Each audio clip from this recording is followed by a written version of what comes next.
నా పులుపు రుచి చూస్తే మర్చిపోతారు భోజని.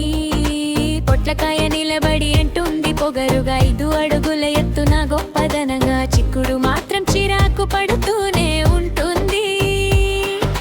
గోరుతో గోకుతారంటూ గుసగుసలాడుతుంది. కందవాతం నవ్వుకు వెటకారం చేస్తుంది. తనకి లేని దురాద కత్తి పీటకి వచ్చిందంటుంది. అయ్యో అయ్యో కూరగాయల మాటలు వినండి, వింటే నవ్వు పూస్తుంది మనసారా చూడండి. ప్రతి కూరకి ఒక భావం, ఒక కథ ఉంది. మన వంటింట్లో చిన్న ప్రపంచం ఉంది.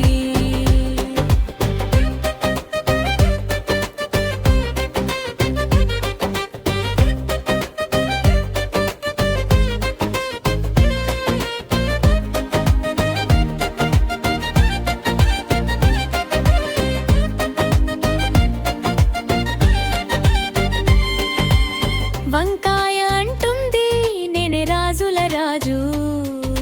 కూరగాయలలో నాకు సాటి ఎవరు లేరు. బెండకాయ సంతోషంగా నవ్వుతూ చెబుతుంది, మగువల చేతి వేళ్లతో నన్నే పోలుస్తారు అంటుంది. దొండకాయ మాత్రం ఆందోళనలో ఉంటుంది. కాకి ఎక్కడ నన్ను ముక్కున పెట్టుకుంటుందో అనుకుంటుంది. కాకరకాయ మాత్రం శాంతంగా ఉంటుంది. ఎవరు ఇష్టపడకపోయినా ఆరోగ్యం ఇస్తుంది.